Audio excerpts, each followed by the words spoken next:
Here's a claim that might seem a little meta.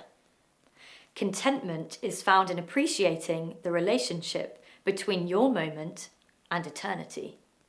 The teacher of Ecclesiastes states, "There is a time for everything, and a season for every activity under the heavens."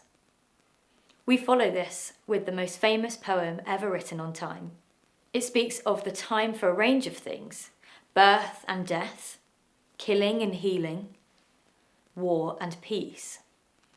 It's a beautiful, enigmatic poem. At one level, the teacher is emphasising the timeliness of activity. There's a right time and a wrong time for things. There's a time to plant and another to uproot. There's an annual pattern a farmer can't simply ignore.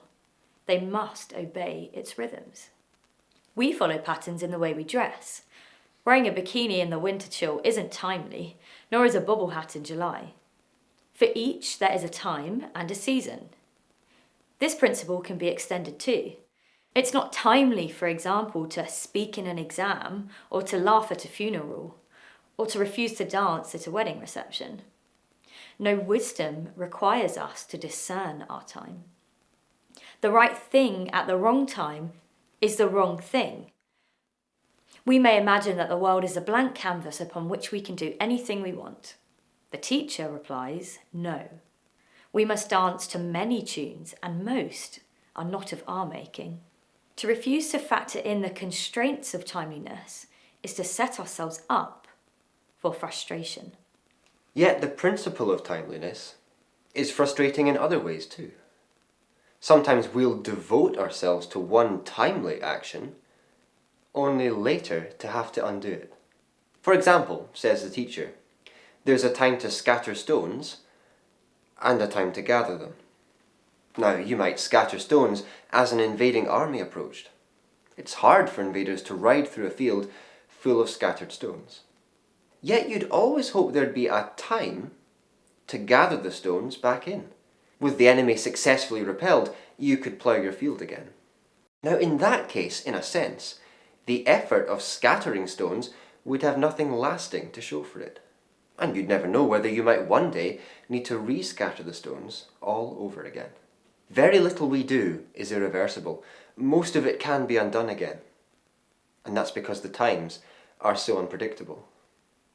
The teacher's poem lurches from one season to another. One moment it's about times of searching and giving up, then times of tearing and mending, then times of being silent and speaking. There's apparently no pattern to it at all. And yet, isn't that what life feels like? You're in one season. You've learnt what's timely for that moment, only for something to come from left field and change everything. It's bad news from the doctor. You discover you're pregnant. You fall in or out of love. A loved one struggles with mental health. Out of nowhere, a pandemic grips the world. Uninvited changes demand new behaviour for a new moment. Things can end up feeling totally chaotic, which is why the teacher's question in verse 9 is a sucker punch. What do workers gain from their toil? He's saying the world's times don't lend themselves to our finding gain. Like sandcastles on the beach, the reward of our effort only lasts until the tide turns. Now the teacher wants us to ask, if all we do will pass away or be later reversed, then what's the point?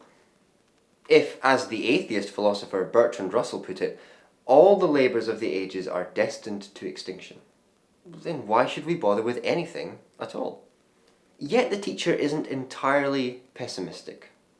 For though we cannot control the times, and though much of our work will inevitably be lost, an eternal God is over and above it all. And furthermore, says the teacher, he has made everything beautiful in its time. To us, the threads of reality may seem chaotic and ugly, but insists the teacher, the living God is knitting them together into a magnificent tapestry. Our trouble isn't that time refuses to stand still, it's that we cannot see its big design. We long for there to be meaning to it all, especially when life is hard. When times are brutal, we long for our suffering to count for something. We feel it must have meaning. Well, that's part of what the teacher means when he says that God has eternity in our hearts. Yet as much as we might long for a big picture, a tapestry, we cannot see it, for we are not God. Each of us is destined to walk on partway through a scene and then leave before it reaches its conclusion. We cannot fathom our times. So why then has God placed us in this position, living in time without knowing its purpose? Well, part of the answer comes in verse 14. God does it so that people will fear him. That is, our experience of time is supposed to make us feel hopeless and helpless. We're supposed to sense that an eternal God is there, beyond and above time. Life under the sun is intended to bring us to a point where we cry out, I don't know you, God. I don't know what you are doing or why I am here. Help me, please. And the rest of the Bible reveals a God who wants to answer that cry and to be known. God made himself known through the person of Jesus and knowable through the death and resurrection. And countless people have been so moved by the character of Jesus, the God-man, who pursued us to death that even in the harshest times, they can trust him. Jesus' plan is beautiful. He will ensure that none of the pain and injustice of our times has the final say. As the teacher puts it, he will call the past to account. No wrong will go unrighted, and in his big story, our actions find their context and achieve a purpose, such that not even a cup of water offered in his name will go unrewarded. Jesus' death and resurrection guarantee this promise, which means, as someone put it, that even when we don't understand the movement of God's hand, we can trust his heart. So will you abandon the naive idea that you can stand above the times? Will you listen to the call of eternity from your heart?